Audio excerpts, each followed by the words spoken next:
नेत्राय त्रयीसत्रभाषात्रवे गोत्रादिगोत्रजत्राय गोत्रात्रे ते नमो नमः। समस्त आस्तिक जनों को दीपावली की शुभकामना।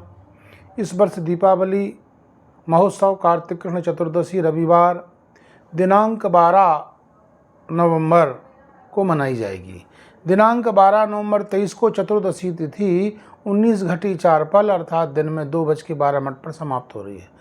इसके ठीक बाद अमावस्या प्रारंभ हो रही है, जो दूसरे दिन 13 नवंबर को 20 घटी 14 पल अर्थात 2:41 पर समाप्त हो रही है। अतः पूर्व दिन ही दीपावली महोत्सव मनाया जाएगा, क्योंकि पूर्व दिन ही हमको प्रदोष व्यापिनी अमावस्या प्राप्त हो रही है और संयोग से स्वाति नक्षत्र भी प्राप्त हो रहा है।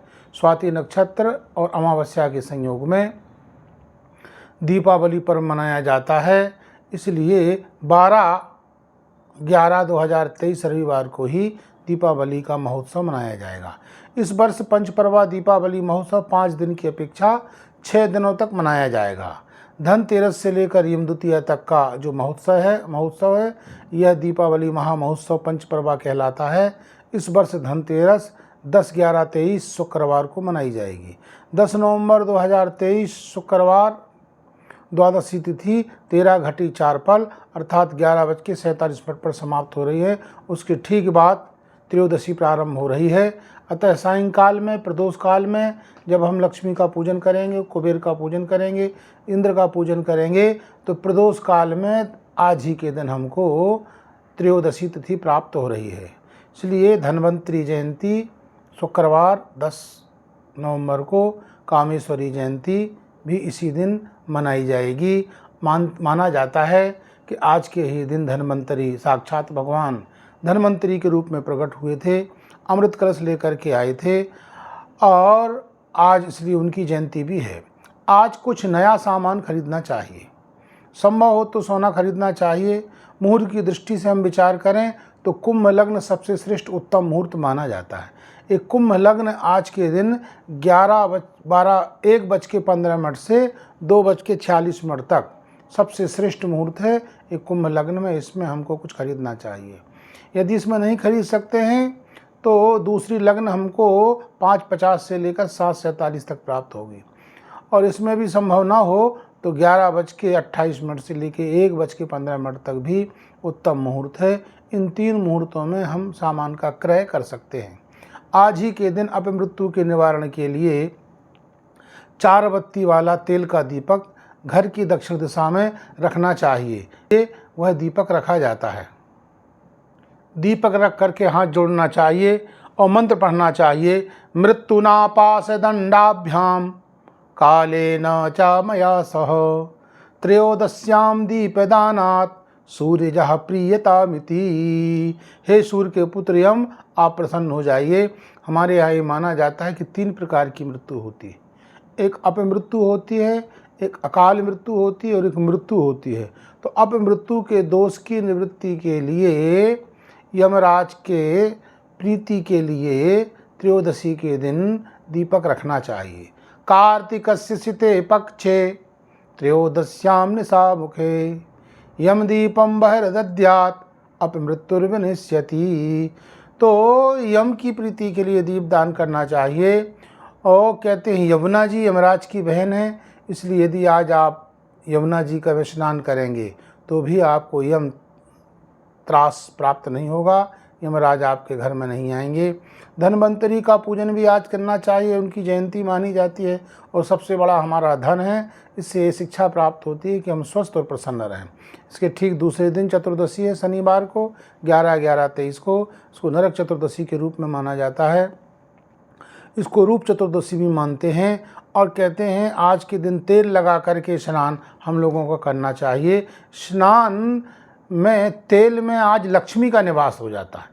कोई भी तेल हो, किसी भी प्रकार का तेल हो, तेल में साक्षात लक्ष्मी निवास करती है और सभी प्रकार के जल में गंगा का निवास हो जाता है। इसलिए प्रातःकाल जो तेल का मर्दन करके नदी में स्नान करता है, जल में स्नान करता है, तो उसको आप समझ लीजिए स्थिर लक्ष्मी की प्राप्ति होती है। अतः तेल लगा करके स्नान करें। अरुणोदय के काल में उत्तम समय माना जाता है प्रातःकाल। जब स्नान करें तो अपामार्ग चिटचिटा वो 3 बार अपने सिर में घुमाना चाहिए और प्रार्थना करना चाहिए। शीतालोष्ट समायुक्तो सकंटक दलान्वितो हर पाप मपा मार्गो भ्राम्यमाणः पुनः पुनः। अंत में मृत्यु के पुत्र 2 माने जाते हैं, 2 श्वानों को दीपदान करना चाहिए और दीपदान करते हुए प्रार्थना करना चाहिए। सुनकौ श्याम सबलौ भ्रातरौ यम सेवकौ तुष्टौ स्याताम चतुर्दश्याम दीपदानेन मृत्युजौ। तो श्याम और सबल दोनों यम के सेवक हैं। आप इस दीपदान से प्रसन्न हो जाइए। अंत में 14 प्रकार के जो यम माने जाते हैं, प्रत्येक यम को उनके नाम के द्वारा दीपदान अवश्य करना चाहिए। रविवार दिनांक 12/11/23 को दीपावली महामहोत्सव मनाया जाएगा। मुहूर्त की दृष्टि से यदि हम विचार करें तो दुकान का मुहूर्त, प्रतिष्ठान का मुहूर्त, फैक्ट्री का मुहूर्त लोग दिन में पूजन करते हैं। तो इस मुहूर्त की दृष्टि से हम विचार करते हैं तो 1:07 से 2:38 तक इस दिन कुंभ लग्न मानी जाएगी। कुंभ लग्न अत्यंत श्रेष्ठ और उत्तम मानी जाती है। ये धन के लिए उत्तम है और धन संग्रह के लिए भी उत्तम मानी जाती है। इसलिए इस लग्न में दुकान का पूजन, व्यापार का पूजन, प्रतिष्ठान का पूजन, फैक्ट्री का पूजन व्यक्ति को करना चाहिए। कदाचित किन्हीं कारणों से इस लग्न में आप नहीं कर सकते हैं तो एक दूसरी लग्न 4 बजे से लेकर के 5:30 बजे तक, 5:30 तक मेष लग्न रहेगी। इस लग्न में भी आप दुकान का, मुहूर्त का, प्रतिष्ठान का पूजन कर सकते हैं। और महाराज रात्रि में 5:53 से 43 से 7:40 तक सबसे उत्तम और श्रेष्ठ लग्न मानी जाती वृषभ लग्न। वृषभ लग्न में लक्ष्मी सवार होकर के आती है, इसलिए लक्ष्मी, कुबेर आदि का पूजन करना चाहिए। और 12:11 से 2:45 तक सिंह लग्न रहेगी। तो सिंह लग्न तक बैठकर उसी स्थान पर मंत्र जप करना चाहिए। कहते हैं वृषभ लग्न में लक्ष्मी का आगमन होता है और सिंह लग्न में अलक्ष्मी दरिद्रता का निस्तारण होता है। इसलिए लक्ष्मी को स्थिर करने के लिए आप बैठ कर के कोई मंत्र का जप करेंगे। वैसे ही एक रात्रि मानी जाती है, इस रात्रि में जागरण करना चाहिए।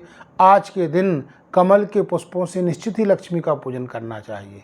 कमल के पुष्पों से जो लक्ष्मी का आसन बना देता है, सैया बना देता है तो लक्ष्मी उसके घर को कभी नहीं छोड़ती है। इसलिए कमल के फूलों की सैया पर लक्ष्मी का शयन कराना चाहिए तो आपके घर को कभी नहीं छोड़ेगी। साथ में 16 दीपक घी के रख करके उसके चारों ओर तेल के दीपक रख के और महाराज समझ लो उन दीपकों का पूजन करना चाहिए। वो साक्षात लक्ष्मी के स्वरूप माने जाते हैं। दीपक के सामने हाथ जोड़ करके प्रार्थना करना चाहिए कि हे महालक्ष्मी देवी, आप दीप ज्योति के रूप में दीपकों में विराजमान महालक्ष्मी हो। तुम ज्योतिर्मयी हो, सूर्य, चंद्रमा आदि, स्वर्ण, तारा आदि सभी ज्योतियों की भी ज्योति हो। मैं तुम्हें नमस्कार करता हूँ। कार्तिक की दीपावली के दिन को इस भूतल पर और गौओं के गोष्ठ में आपका पदार्पण होता है। इसलिए कार्तिक की दीपावली के दिन भूतल में घूमती हुई लक्ष्मी, गौओं के गोष्ठ में विराजमान लक्ष्मी, वह सदा सर्वदा मेरे घर में आके विराजमान हो जा। इस भावना से दीपक दान करके भगवती से प्रार्थना करना चाहिए और दीप दान भी करना चाहिए। सर्वप्रथम देव मंदिर में, वृक्षों में, चौराहों पर, श्मशान पर, चबूतरा पर और जगह जगह अपने मित्र आदि सब लोगों को दीप दान करना चाहिए। उसके ठीक दूसरे दिन गो पूजन करना चाहिए।